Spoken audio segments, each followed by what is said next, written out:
I might be the first cuckold in the history of screwed-up matrimony to actually send his wife's lover a thank you card. Honestly, I really did. I'm almost never sick, but there was a particularly nasty strain of flu going around the office where I was working one Thursday morning, and I was showing the symptoms rather vocally. So, rather than infect the whole room, my boss sent me home. It was around noon, and I figured my wife, Beth, could nurse me properly, get me the chicken soup I needed, take my temperature, and generally fuss over me before putting me to bed. When I pulled onto the street where I lived and approached my house, I noticed a green pickup truck parked in the driveway. I really didn't think anything of it at that particular moment. I couldn't think of anything except how awful I felt. The vehicle wasn't familiar, and since it was taking up space where my beat-up SUV normally sat, I had parked by the curb. I went in through the garage, which opened into the kitchen.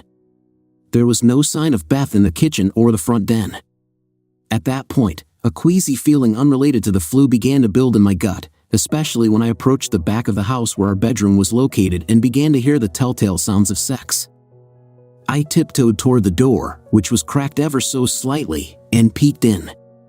Well, of course, I saw Beth on her hands and knees with some slim guy I'd never seen before kneeling behind her, screwing her for all he was worth. And was she ever loving it? "Oh God, screw me," she wailed. "Come on, give it to me." The man grunted incoherently. I was looking at them from behind, and they were so wrapped up in what they were doing that they didn't see the door crack open. My reaction was strange. Part of me obviously wanted to go in there and break up their party, but another part of me was just numb. I should say here and now that I was not aroused. When you love someone for as long as I loved Beth, the sight of that person cheating on you is not a turn-on if you're wired normally. And I was and always had been a person who took fidelity seriously. In the space of a heartbeat, the time it took Beth and her boyfriend to come violently, I had an epiphany, a moment of clarity when my future suddenly spread out before my eyes. I made a decision in that moment that my life was changing for the better. I took out my cell phone, pushed the door open, raised the phone with the camera mode on, and took about 4 really good pictures of the startled lovers. Having gotten visual evidence of my wife's adultery and that of her lover, I turned on my heel and walked briskly out of the house the same way I had entered. I stopped and grabbed a screwdriver on my way out of the garage, then casually used it to poke large holes in 2 of the tires on the asshole's truck. I know it was childish, but it was the least I could do. Then I got in my SUV and drove off, though not before jotting down the license plate number of the pickup. It was the first day of the rest of my life. As I drove more or less aimlessly, I thought about what I'd just seen and realized that it had been brewing for a long time. I had no idea how long Beth had been cheating on me, whether this guy was the first or just another in a string. It didn't matter because, truthfully, I didn't care. I guess at this point, a little background is in order. My name is Peter Thornhill, and at the time of this story, I was 48 years old and had been married to Beth for exactly half that time. At one point, we were passionately in love. Indeed, it was almost love at first sight. We met not long after I graduated from college and started with a major manufacturing company located in a mid-sized Midwestern city. I had been raised in western Nebraska, and I had hoped to find something closer to the mountains where I had camped just about every year as a kid. Beth was from the city where we had lived the entirety of our married life. I honestly can't pin down when my marriage turned. It was a very long, very slow decline that wouldn't have been noticeable to the outsider, but it was there, and I could sense it. Toward the end, we all have dreams, and mine was to live in the mountains and write the great American novel. I think Beth's big dream was simply to land a husband and raise a family there in her hometown. You know how dreams usually go, they fall apart on the rocky shores of reality. The reality for me was that I ended up stuck in this nondescript Midwestern burg, writing computer programs for the same company I'd started with after college. I got to a certain point on the corporate ladder and then got lost as more ambitious men and women passed me by. Part of my problem was that I wouldn't cut corners. I was a perfectionist where my work was concerned, and I didn't suffer fools who took the easy way out. Another part of my problem was that I became so good at my particular job that I was indispensable in that position. As a result, I got passed over for promotions, although I did receive regular raises and occasional bonuses. But the other part of my problem was that I had a fairly passive personality. I was content to go along to get along, and that extended to my marriage. Don't get me wrong, Beth was a nice-looking woman with dark brown hair and an ample figure, and I had always loved her. She never quite lost all of the weight she gained having our 2 children, but I still thought she was sexy. Apparently, so did someone else. We bought a house not long after we were married. It was in a decent neighborhood, but certainly not the higher-end district. The house was built in the 1960s, and some of the things in it hadn't been replaced in all that time. So we gradually replaced one appliance after another with no particular rhyme or reason. We were always fixing this and patching that. We always talked about buying something better, but after refinancing the mortgage as collateral for loans a couple of times, we found we had priced ourselves out of any chance of selling it. In other words, what it would have taken to pay off the loan and get something better was more than the house was really worth. We could have sold it for less to someone as a fixer-upper, but that still wouldn't have solved the problem of finding someplace better to live that we could afford. Then there was the problem with our children. 3 years into our marriage, we had a son, Jason. 4 years later, came a girl, Laura. These kids were the poster children for why adults in the animal kingdom sometimes eat their young. I tried to be a disciplinarian as much as I could, but Beth's idea of discipline was to give them whatever they wanted, and she refused to let me spank them for any infraction whatsoever. The consequences were pretty drastic. Jason was lazy, disrespectful, and slovenly. Laura was a neurotic nymphomaniac. They learned at an early age how to play Beth and me against each other to get what they wanted, and as a result, we lost control of them. By the time they became teenagers, Jason was about to lose his 6th minimum wage job since he barely graduated from high school. Seems employers like for their workers to show up on time and in reasonably presentable attire. They're funny that way. He was living in a dumpy old house in town with 3 of his slacker buddies, and I was pretty sure he was at the very least smoking pot and drinking a lot. Laura was about to flunk out of high school altogether because she couldn't keep the MP3 player out of her ears long enough to pay attention to anything in class. She was also dating some scuzzy college guy with tattoos all up and down both arms. Beth was a nurse who eventually decided she preferred working the night shift. On the days she worked, I would get home around 5:30, and sometimes we'd have dinner together before she left for work around 6:15. Due to our conflicting schedules, we began spending less time together, and our intimacy dwindled. We would connect physically once or twice a month, typically on a weekend afternoon when she was off. It was always okay, there's no such thing as bad intimacy, but it was fairly routine. We'd go through the motions, with me taking the lead, and it would usually end quickly. Occasionally, Beth would be in the mood and take the initiative, but those moments became increasingly rare.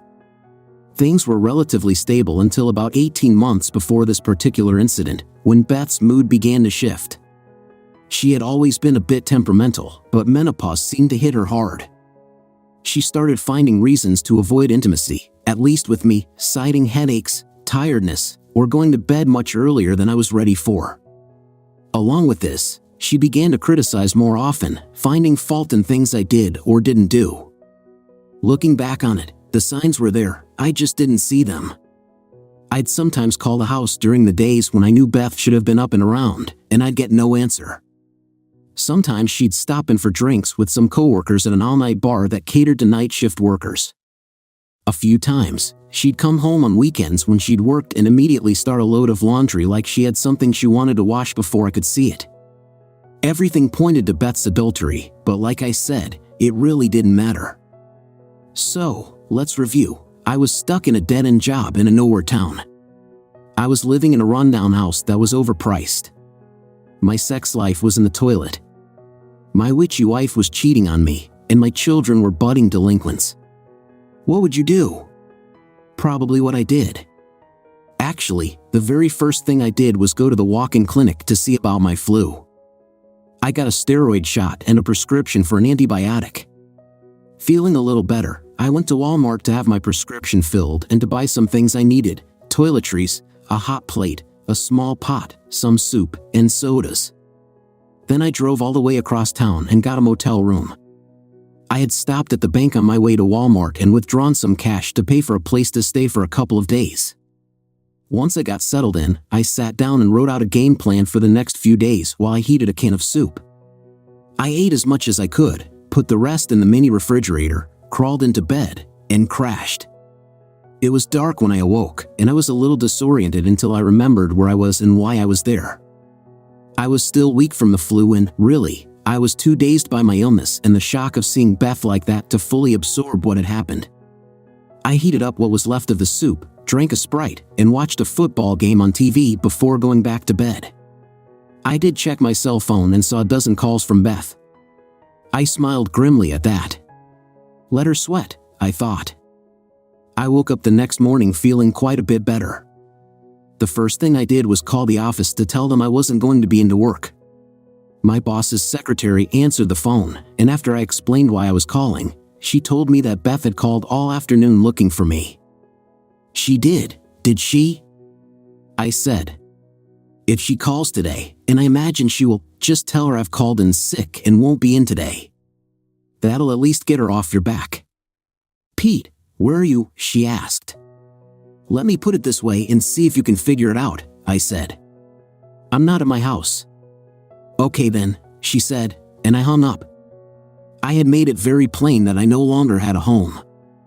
I had thought a lot about my course of action, and the more I thought about it, the better I liked it. I really couldn't be mad at Beth. It was pretty obvious that she didn't want to be married to me any longer. For some reason, she wanted something I couldn't give her, whatever that was, and I wasn't going to hold her back from whatever it was that she wanted. She wanted to screw other men? Fine, I'd give her the freedom to do so and free myself in the process. But I still had some work to do. There were going to be consequences for both Beth and her lover. Nothing terribly drastic, but consequences nonetheless. The first thing I did was call the motor vehicle department to inquire about buying a pickup truck. I'd lost the owner's phone number, but I had the license plate number, as well as the make, model, and color of the truck. The friendly woman on the other end of the line cheerfully gave me the man's name and address. My next move was to call a friend of mine who was a lawyer and get the name of the best divorce attorney in town. I called that worthy, a lady, as it happened, and scheduled an appointment for 1 o'clock that afternoon. I showered, then went down to the lobby for a very light breakfast before heading to the bank. I had 2 certificates of deposit that I had bought a number of years earlier. I cashed those in, withdrew half of the money from our joint savings account, and half of what little there was in the checking account. I put most of the money into a new checking account that I opened in my name only, along with a bank debit card. I walked out with a little over $4,000 in traveler's checks. I spent the next few minutes calling credit card companies to cancel all but one of my cards and have the accounts put in my name only. I also paid off the balances on each of those cards. The one I generously left for Beth, I didn't bother paying off. Let her worry about that one. Next, I went to a branch of the public library, where I bought some computer time. I took the 4 images I'd taken on my cell phone, downloaded them onto an email address I had, and printed out 2 copies of each one. I have to admit they were very clear and explicit. Then I looked up information on the fellow who'd been with my wife the previous afternoon, one Clark Slater. I found out he was married, so I jotted down his wife's name. I then put a copy of the pictures with a note attached, letting her know where I could be reached for more information, into an envelope with her name and address on it. I went to the post office, bought some stamps, and mailed it to her. Then it was time for my appointment with Gray Shaw, the attorney. I told her what I'd done and what my plans were, and she just nodded her head. When I showed her the pictures, her first question, however, was one of caution. Divorce seems like a pretty drastic step on such short notice, she said. Are you sure you don't want to try to work it out? What's there to work out? I said. My wife has a lover, and I don't want to stand in the way of true love. I have some places I want to go and some things I want to do with my life, and staying here with a cheating wife isn't part of those plans. In the end, I agreed to a legal separation for 90 days. The divorce papers were drawn up, and if after 3 months I was still determined to end my marriage, then the papers would be filed and Beth would be served. Now, if you go forward with the divorce, "What sort of settlement do you want?" Grace asked, "What sort of settlement do you want?" "I've already taken half of the liquid cash in our bank," I said. "She's got a 403(b) that she's paying into from her work. She can keep that, but she also doesn't get any of my 401(k) either. She can keep the house, the mortgage is in her name anyway, and I don't want it. If she does sell it, though, I want half of all proceeds from the sale." "Okay, Mr. Thornhill, I guess that about covers it," Grace said. "I'll look forward to hearing from you in about 3 months." My last stop was to the office, but not to work. I walked into the Human Resources Department and asked about what would be involved in taking early retirement. I had 26 years with the company, so I had a good bit of retirement built up. I was told I could begin drawing on my retirement pension when I turned 60, which was 12 years away. I frowned at that but brightened when I asked about cashing in my 401(k).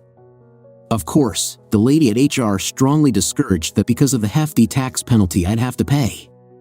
Nevertheless, if I wanted, I could get an immediate cash out of approximately $65,000. I thanked the lady and headed back to my motel. I was tired, and after fixing another pot of chicken soup, I went to bed and slept for nearly 7 hours. It was after midnight when I awoke, and I knew I now faced the hardest part of my day, going back to the house and collecting my things. Beth was supposed to be at work, but I wasn't sure if she'd actually gone in. As it turned out, she hadn't. Beth was asleep when I slipped in quietly, and the house was silent. Apparently, Laura was so concerned about my whereabouts that she'd gone out, like she always did on Friday nights. I wondered if the kids would even miss me when I was gone. Probably not. The first thing I did was get what I needed out of the garage: tools, camping gear, and other assorted useful items.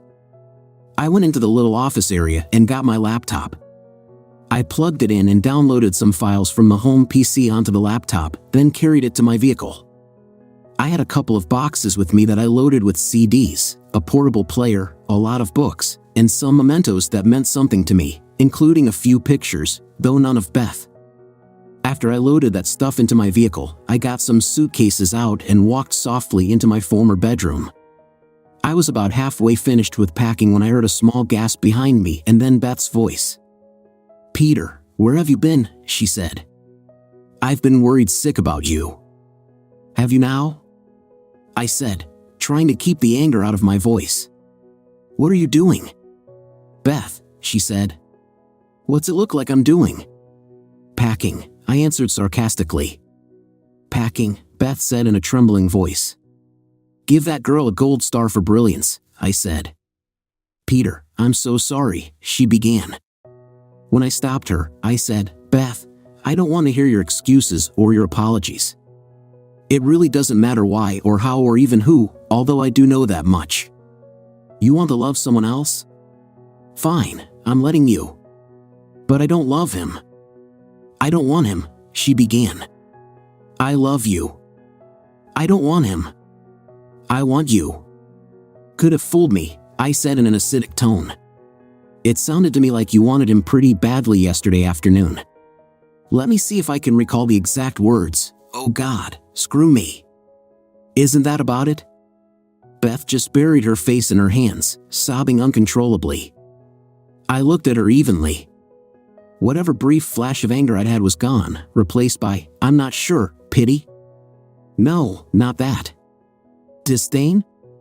Maybe a little disgust? Yeah, a bit. But mainly, I realized that the biggest thing I was feeling was emptiness. I realized in that moment that I didn't have any feelings for her whatsoever. I just didn't care anymore. I finished packing and let her sob into her pillow. It wasn't until I started out the bedroom door with the suitcases that she jumped off the bed and tried to stop me.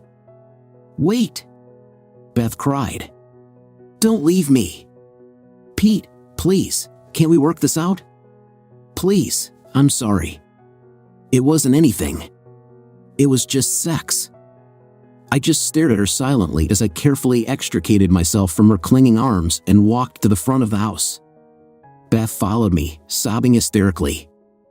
I pointed out the notice of legal separation sitting on the kitchen table among the dirty remnants of that night's pizza dinner. "I'll be back in 3 months, mid-December," I said. If I'm still thinking then like I am now, I'm following through on a divorce. I will let you know generally where I am, but I'm leaving, and I'm not sure yet where I'm going to be. Goodbye, Beth. I'll see you around. Pete, no! Beth cried as I walked out the front door with my suitcases. I didn't look back as I climbed into my vehicle and headed back across town to my motel room. The next day was Saturday, so I slept in. When I got going, I packed up what I had in the motel room and checked out. At $85 a night, the motel was a little steep, and there was a place near my office that catered to visiting business people. They had long-term rates that were considerably cheaper than the average motel. For approximately $45 a night, I rented a clean room for 2 weeks that had a nice little kitchenette, internet, cable access, and a large television with pay-per-view porn movies, if I was so inclined. I did sample the sexy wares being offered on the TV, but mostly I kicked back and indulged in football all weekend, doing absolutely nothing else. Then I went to work the next Monday morning. The first thing I did was walk into my boss's office and hand him my letter of resignation, effective in 2 weeks. Needless to say, everyone at the office was stunned. I'd been there so long and in the same job that I guess I'd become part of the landscape. My boss, for one, was in a panic. He spent the whole 2 weeks trying to talk me out of retiring, but I was adamant. On Tuesday of the first week, I got a call from my daughter. It was a rather enlightening conversation. "Daddy, why are you leaving us?" Laura asked. "You'll have to ask your mother that," I replied. "She said to ask you," Laura said. "Okay," I said. Thursday afternoon, I caught her in bed with some other man. I was sick with the flu, took off work early, and there she was. "I've got the pictures to prove it." "Wow," Laura said. "I didn't think she had it in her." "Well, that explains why she's been so weepy. Daddy, she's a basket case. She just sits around crying and cursing herself. You know, she called in sick all 3 days this weekend." "Look, tell your mother to get a grip on herself," I said through clenched teeth. "If she thinks she can guilt trip me into coming back to her, she's very mistaken.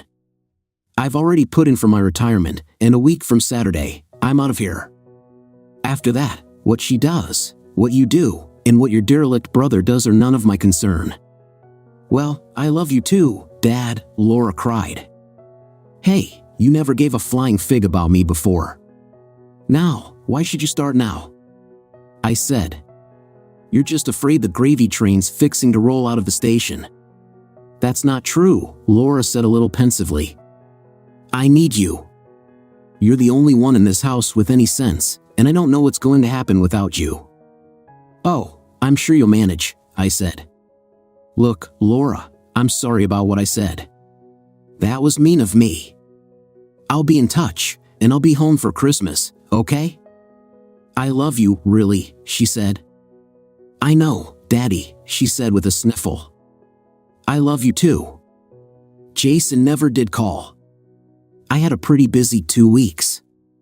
Beth tried to call any number of times, but after I hung up on her a few times, she got the message that I didn't want to talk to her. Her friends from work tried to get me to at least see her, but I refused, and I said so in pretty harsh terms. It turns out Clark Slater was a nurse up in the unit where Beth worked, and they'd been seeing each other for about 6 months. Most everyone I talked to said they thought he was the only one she'd stepped out on me with, but they didn't know for sure. I very pointedly told all of them how much I appreciated them telling me what my wife was doing behind my back. They didn't have much to say after that. I got a call in the middle of the first week from Clark Slater's wife. Apparently, Beth wasn't the first nurse, married or otherwise, he'd been able to tap, but Beth was going to be the last, at least while he was her husband. I had finally given her the solid proof she needed to show him the door. Funny, but I never heard from Clark either, about Beth or his ruined tires. I had an awful lot to do before I left my work behind. I had to train someone who could handle my job until they hired a full-time replacement. I had to get my 12-year-old vehicle serviced. I had to scout around for a broker who could set up my 401k in a private account, and I had to get with HR about my severance pay and cashing in my remaining sick time. I spent most of my downtime watching TV, fooling around on my laptop, or shopping for things I would need when I left town. I also visited a few of my friends, all of whom expressed their disbelief that Beth really would cheat on me. All too soon, the second Friday arrived, my last day of work, and with it came a little sense of regret. I'd put in 26 years at that company, and I'd made a lot of friends there. At lunch that day, my boss called our department together, and we had a little retirement party. That's when I finally lost my composure. I was trying to give a thank you speech when I suddenly broke down and cried, the first time I'd cried over anything in years. I wept both because I was leaving and because of the circumstances that had driven me to my decision to retire.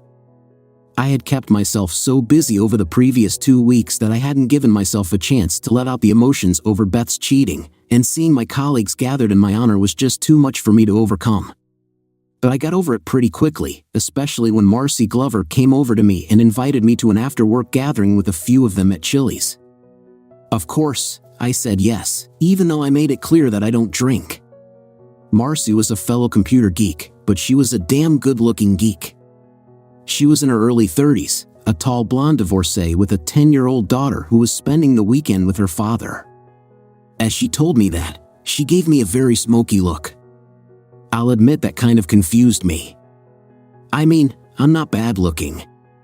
In fact, I look considerably younger than my years, but a stud muffin I'm not, or at least I didn't think I was.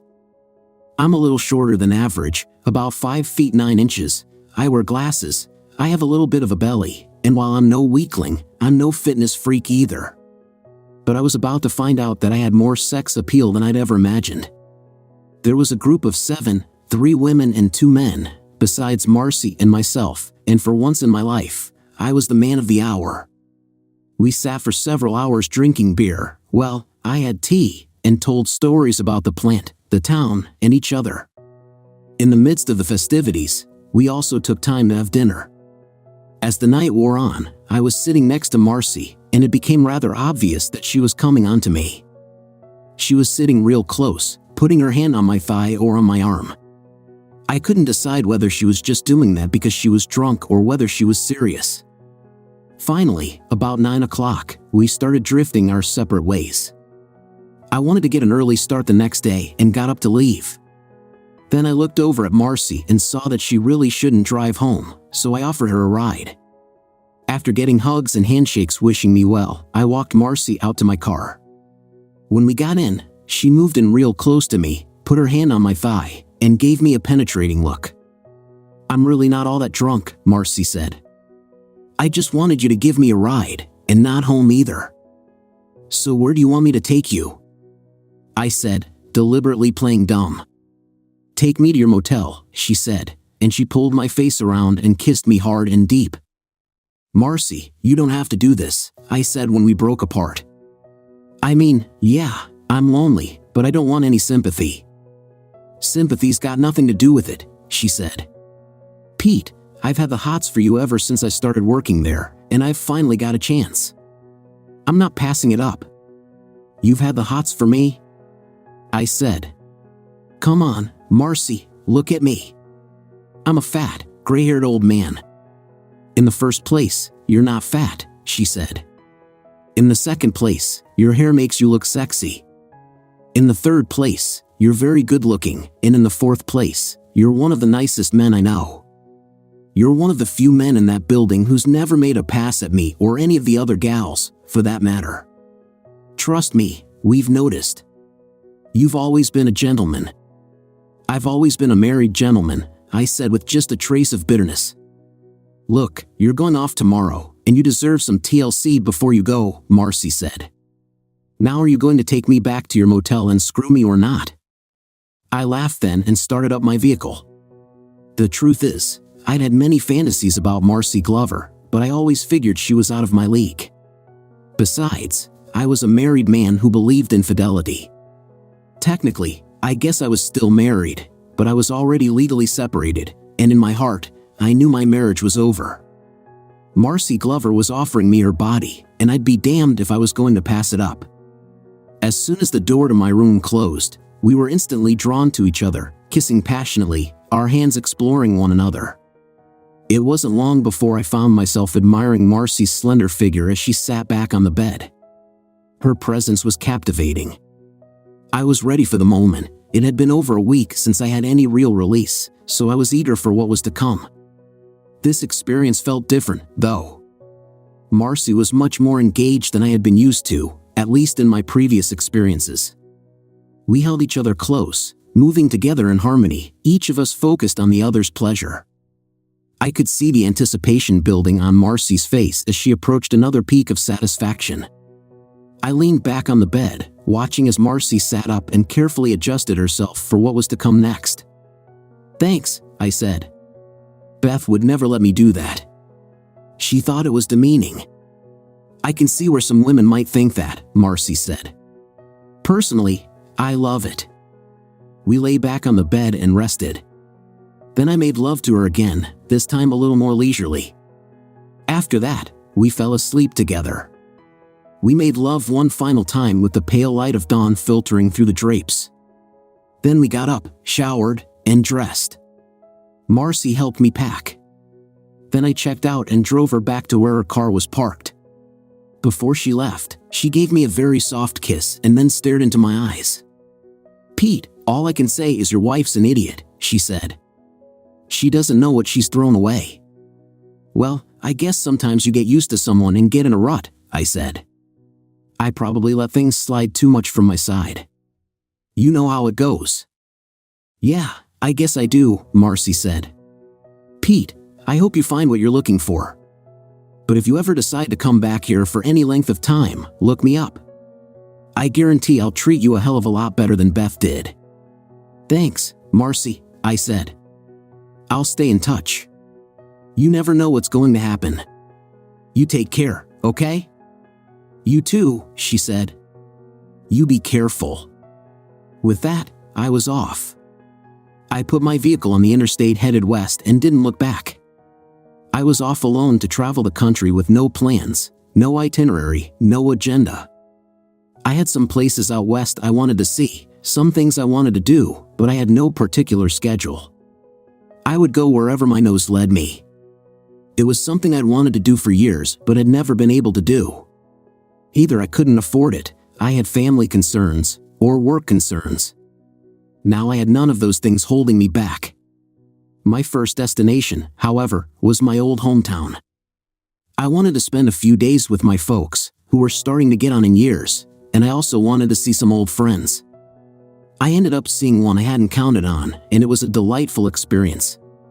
My parents were disappointed to hear that Beth and I were splitting up, but my mom also said she wasn't surprised. "She just hasn't seemed very happy the last few times you've been here," Mom said. The following Monday, I was in the supermarket picking up some supplies for my trip when I heard my name being called. I looked around and a big smile creased my face as I saw a blast from my past. It was Dolores Valdez, a curvy woman I went to school with. She was actually a year behind me, but we always seemed to have a class or two together every year, and we got to be friendly.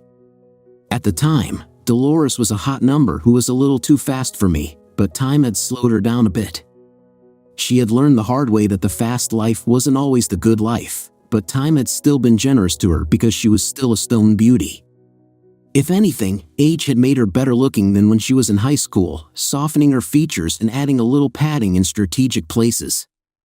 She was a little shorter than average, with thick dark hair and expressive brown eyes. Of course, her figure was still sexy. She had moved back to town after divorcing her second husband and was an assistant manager at the store. She lived alone in a small house in a quiet neighborhood not far from her daughter's family. We chatted for a few minutes, catching up on our lives. When I told her I was divorcing my wife, her eyes lit up. "I'm off tomorrow," she said in an inviting tone. "How would you like to have dinner with me?" "I'd love to," I said. "Any place in particular?" "How about my place?" she said. "It's been a while since I fixed dinner for a man, especially an old friend like you." I arrived at Dolores's place about 7 the next night to find her dressed in a tight red dress with spaghetti straps and her face quite tastefully made up. My younger brother, who lives nearby, had given me a Viagra pill when I told him who I was seeing. He said I was going to need it, and it looked like he was right. I entered her small but tidy little house and was greeted by the aroma of enchiladas cooking in the oven and other assorted Mexican treats being prepared for dinner.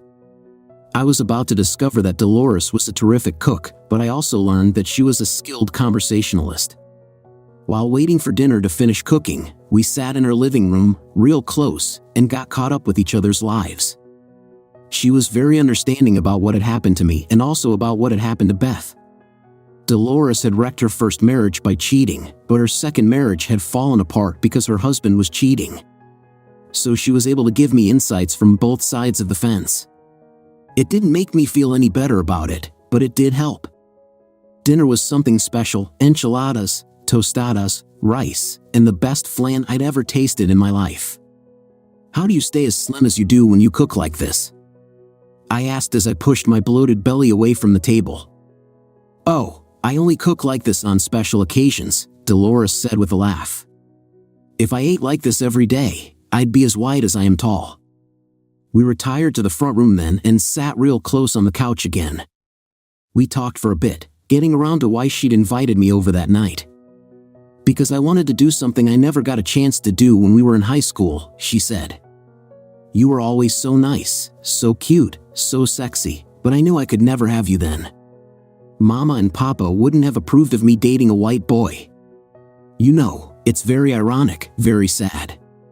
They had no problem with me being with all these cholos and gangbangers as long as they were Mexican, but a nice white boy?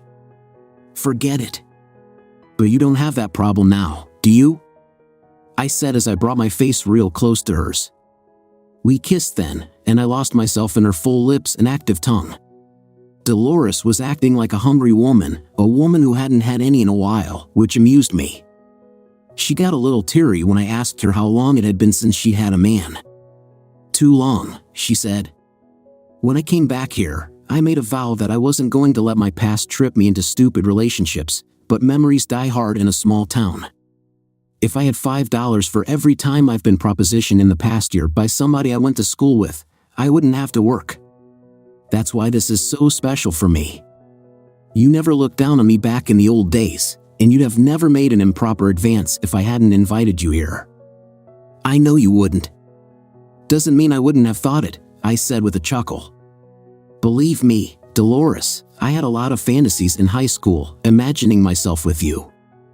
For some reason, that just melted her. She whispered something in Spanish and then was all over me, kissing me deeply and working her hands over my body. She quickly got my sweater off and the t-shirt I had under it, then attacked my pants. In no time at all, I found myself on her sofa, and Dolores was standing in front of me, unzipping her dress. As it slipped to the floor, I couldn't help but admire her. The contrast between her dark hair and her pale skin was striking, especially with the garter belt, hosiery, and heels she still wore. I reached up, gently touching her as she leaned in to kiss me with urgency.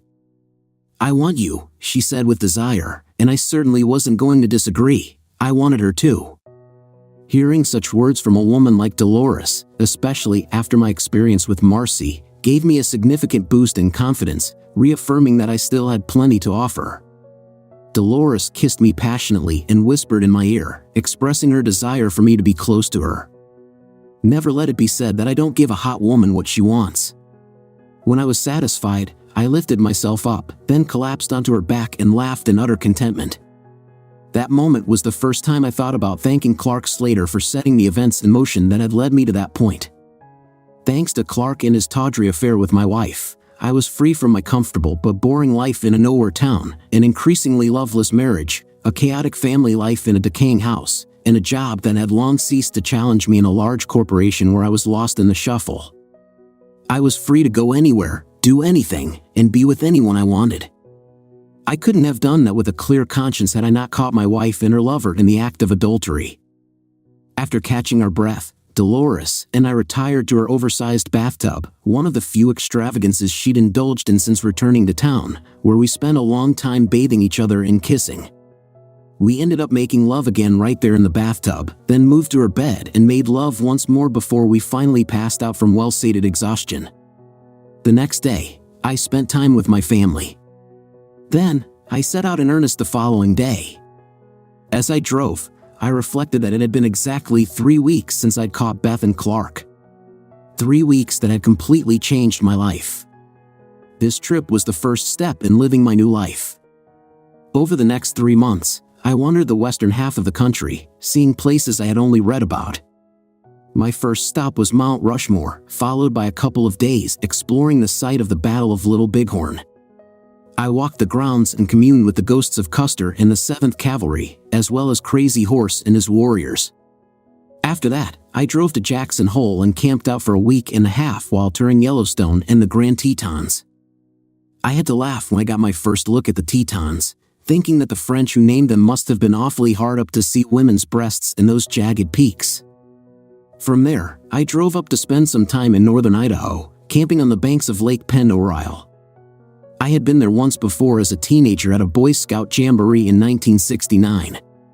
In fact, my fellow scouts and I were among the few Americans who didn't see the first moon landing because we were camped well away from televisions. While there, I fished the lake and hiked the trails, enjoying the cool mountains of the northern Rockies. When I woke one morning in late October to 3 inches of snow on the ground, I knew it was time to move on to more temperate climates.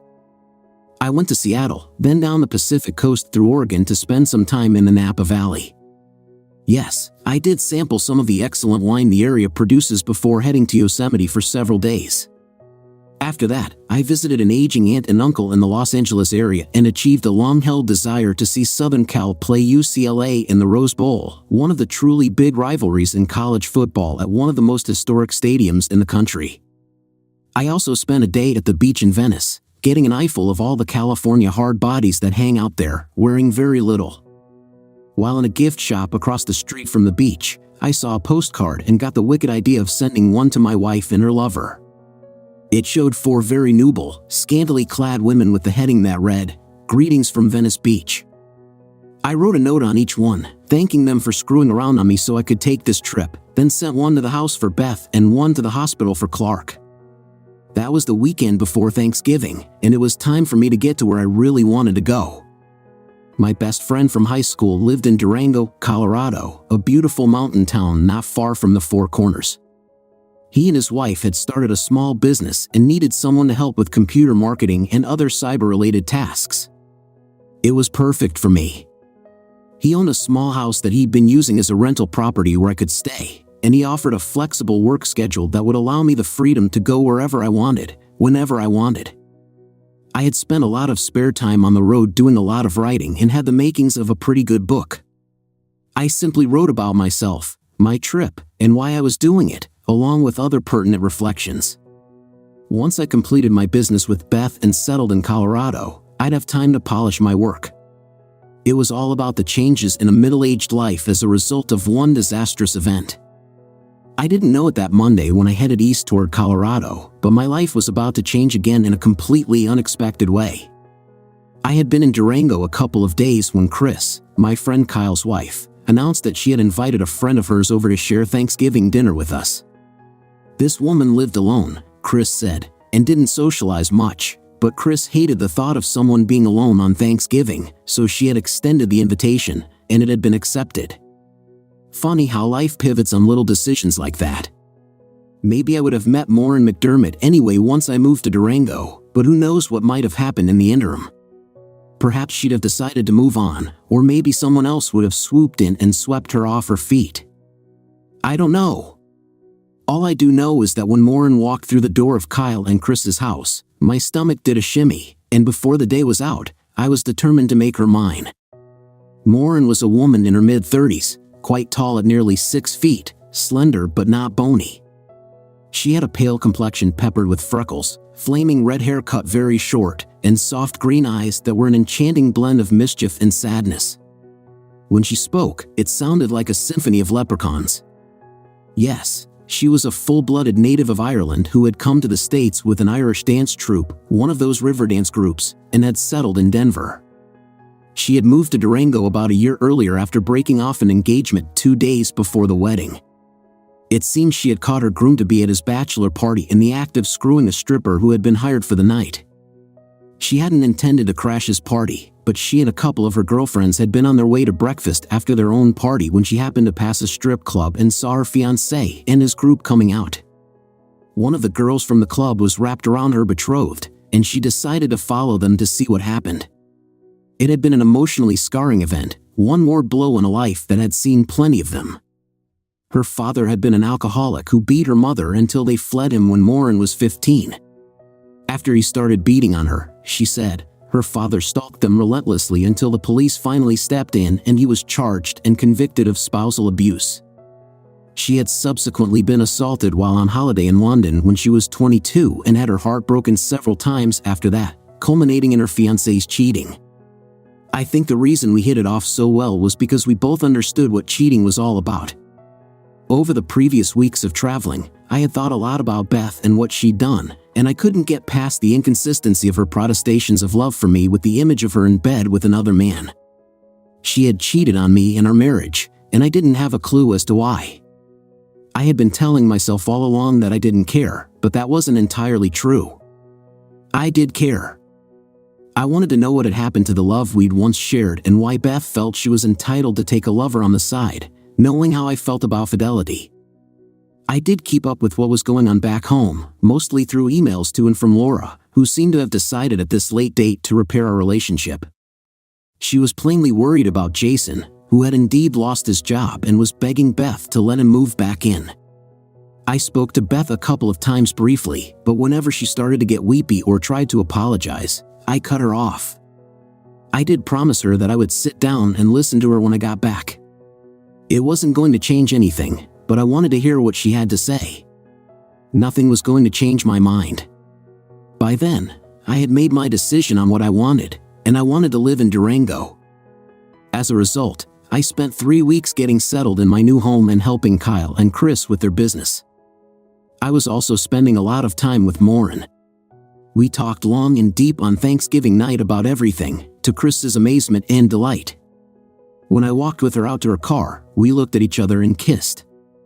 There wasn't a lot of passion in it, but there was a lot of promise. Over the 3 weeks I was there before returning home, or rather, my soon-to-be former home, we dated probably a dozen times and grew more intimate. I knew I had to be careful because of Maureen's past. She had been hurt badly by men and was wary of being hurt again. But the more I got to know her, the more I realized that despite her history, she was a woman with a hot-blooded nature. She was a dynamite kisser with lips that were just full enough to enjoy and a tongue that knew what it was doing. Waiting was excruciating because the more time I spent with Maureen, the more I wanted her. She was so sexy, so sensual, and yes, so needy. But I understood her need to be cautious and respected her desire to take it slow. My patience was rewarded the weekend before I was scheduled to head back to finish my business with Beth. Kyle and Chris wanted me to get a real taste of Colorado, so they planned a 4-day ski trip. There's a nice ski resort right outside Durango, and Purgatory is really close, but they wanted me to enjoy the whole ski experience. They pulled some strings with a friend of theirs in the real estate business, who helped us get a nice 2-bedroom condo in Telluride, about 70 miles away. I was having dinner with Maureen one night a few days before we were to leave when the subject of the trip came up, and she asked what she should bring. I just kind of stared at her, and she gave me a Mona Lisa smile. "You knew I was going, didn't you?" she said. "I was hoping, but I didn't know if it was my place to invite you or not," I said. "You know, the condo only has 2 bedrooms, and that's a problem." "How?" she said, smiling a little wider. "Are you sure?" I said, taking her hands and looking deep into her eyes. "Very sure," she said. "I knew you were the one I'd been looking for all my life. The first time I met you, I knew. You know your heart. You're a good man, Pete, and you deserve to be happy. I think I can make you happy." Did she ever? We drove up to Telluride on a cold, clear Thursday morning. The early winter snows had been heavy in the high country, so we figured the skiing would be good, and it was. I had been skiing once before, a long time ago, when a group of us from college spent a week at Vail. Maureen had been skiing once before as well, the previous season, with Kyle and Chris. Despite that limited experience, Lauren and I took the one-day ski school that was recommended before we tackled the slopes on our own. Once we'd been taught the basics, she and I had a blast going up and down the mountain. We prudently stayed away from the black slopes, the expert trails, but we did try a few of the blue trails, the intermediate slopes, and found we could handle them with a fair bit of skill. It was bracing to spend time on the mountain with a woman I had come to care about quite intensely. I wasn't sure yet if I was in love or if she was in love with me, but we liked each other a lot and were comfortable in each other's company. We ended that first day sore and tired, but it was the good kind of soreness and the pleasant tiredness that comes from having a lot of fun. The four of us ended up at a nice, modestly priced restaurant for our post-ski dinner, and we toasted our rapidly cementing partnership in every sense of the word. When we got back to the condo, I showered and then sat back on the large waterbed with a book I'd been reading while Lauren took a long bath. I was toying with the idea of joining her but decided not to be pushy. I wanted her to make the first move. I'm glad I did. She came into the bedroom smelling like peach blossoms, clad in a long, moderately heavy robe. She stood just inside the door and smiled at me. Slowly, she undid the sash of the robe and let the sides fall open. "See anything you like?" she said, her soft Irish brogue sounding ever so sexy. I just nodded as I feasted my eyes on Lauren's tall, trim body. I rolled off the bed and approached her, my hands gently caressing her as we came together, sharing a slow, smoldering kiss that grew in intensity. It felt like we were in a dream, as I softly ran my hands over her body while she removed my t-shirt and lowered my pants. We moved to the bed and lay down, our bodies naturally coming together. Our hands found each other, and unlike my previous encounters, there was no urgency, just a sense that we had all the time in the world to explore and cherish each other. We kissed again, and this time, when we pulled apart, Lauren gently pushed me onto my back and began a slow, sensual journey down my neck to my chest. Her touch was so deliberate, so intimate, that it drove me to the edge. I wanted to love this woman completely. We kissed again, this time with more passion. I gently rolled her onto her back. The sight of Lauren McDermott, waiting expectantly, is something I'll never forget. She lay back on the bed, her eyes filled with desire. As I began to make love to her, I took my time, wanting us to reach that moment together. We clung to each other, kissing wildly, and it felt like we would never stop. But eventually, we did, and we slumped together in contented exhaustion, letting out a collective sigh. Lauren and I laughed softly, contentedly, as we slowly drifted down from the orgasmic clouds. We held each other and slowly drifted off to sleep, spending the first of what I hoped would be thousands of nights together. The whole trip went like that. We tried just about every non-black slope on the mountain, explored the shops and cafes of downtown Telluride, and made love every night after we got back to the condo. By the time we returned to Durango, we knew it was love. On the Tuesday before Christmas, I packed my SUV with a few suitcases and presents for everyone, then headed back east for a few weeks. I went by way of my folks' house but didn't linger.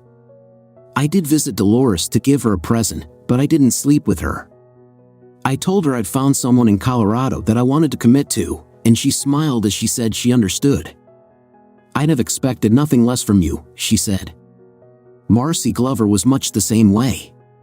"When I got back to town and called her up for dinner, I knew it wouldn't take long for someone to find you," she said. "You're too good a man to stay single very long. I'm glad you're happy." I did not stay at the house when I went back. It wasn't home anymore, and I didn't want to give Beth any illusions. I did visit quite a bit, and it was cordial enough, but she and I avoided the elephant in the room until after Christmas. It actually wasn't a bad Christmas. Jason had convinced Beth to let him move back home, but she finally grew a backbone where he was concerned. He could stay, but he had to pull his weight around the house. He'd come dangerously close to some serious drug trouble when he was living with his buddies, and apparently, it had scared some sense into him because he was talking seriously about entering a rehab program. Laura had really taken my departure as a warning shot. She ditched the scuzzy boyfriend and was taking more interest in school, figuring out, as I had told her repeatedly in our email exchanges, that without at least a high school diploma, her odds of getting anywhere in life were about nil. She had gotten a part-time job at a youth-oriented novelty shop in the mall, where her quirky dress and hipster attitude were put to good use. The day after Christmas, Laura was at work, and I gave Jason $50 and told him to go have fun at the mall. Beth and I had serious business to discuss and needed to be alone. I brought the divorce petition that I'd gotten from Grace Shaw and set it on the coffee table in the front room. Beth just stared at it with sad eyes brimming with tears. "I guess you've made your decision," she said. "I have," I replied, "but I think I deserve some answers first. Why did you cheat on me, Beth? I know we had problems in our marriage, but if you'd been open about it, we might have worked through those problems." "I don't know," she said. "I guess I expected you to fight for me, fight for our marriage. If there was a competitor for my affections, I thought you'd do what you had to do. It just went too far. I was drinking a lot during that time, but that's no excuse. I let it happen, thinking that I could, I don't know, have this little fling and get that itch out of my system. I really didn't think you'd give up on us that easily. What was there to fight for?" I said softly. "You were bitching all the time. Jason was one step away from jail. Laura was a teenage mother waiting to happen.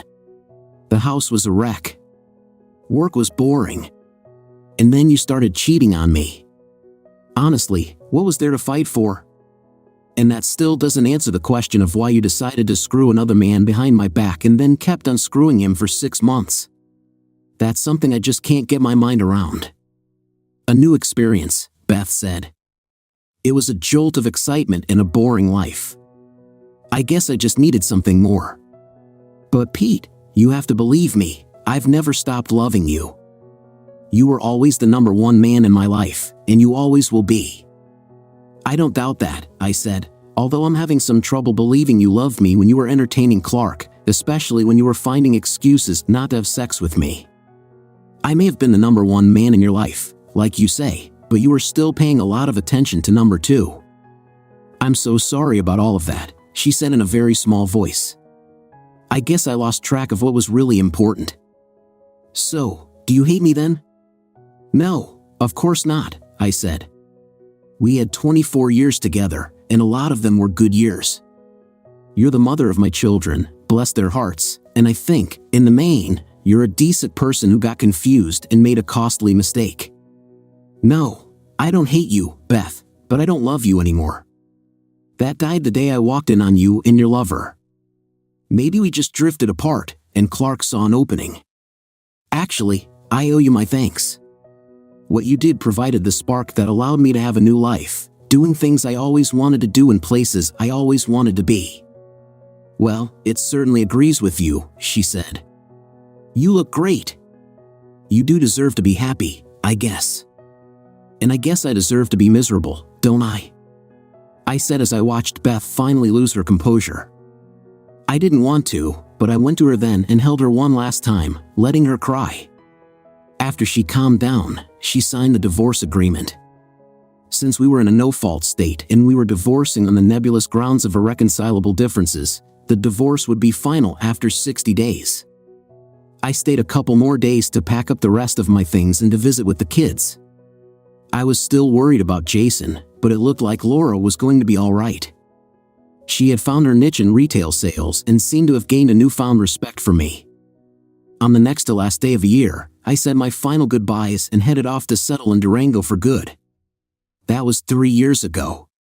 Kyle's business started to take off in that time, and I found the variety of tasks I was asked to perform quite stimulating.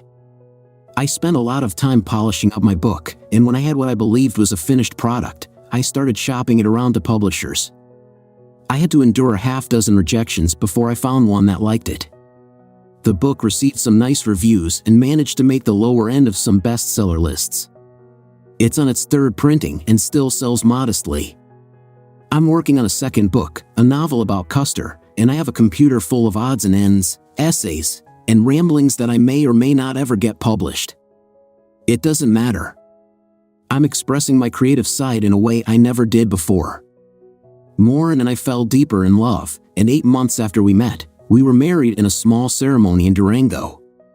Laura came out for the wedding, and she and Morin became friendly. Laura was promoted to manager of the store where she'd been working and seems to be doing well. A year ago, I was blessed with another child when Maureen delivered a baby boy. You cannot fathom how much I appreciate a second chance at fatherhood. Beth hasn't remarried, although she does date some. She's filled her life with working on seriously fixing up the house, which gives her something to occupy her time when she's not working. We've stayed friends and still talk occasionally, mostly about what to do with Jason. His commitment to sobriety didn't take, and he fell deeper into the spell of drugs. He's currently incarcerated after being convicted of manufacturing meth for sale with his old roomies. Our relationship blows hot and cold, but at least we have one. There are those who say adultery is a devastating thing that destroys lives, and I guess in one sense, that may be true. It's certainly destroyed my old life. But out of the bitter ashes of that cheating came a new, far better life for me.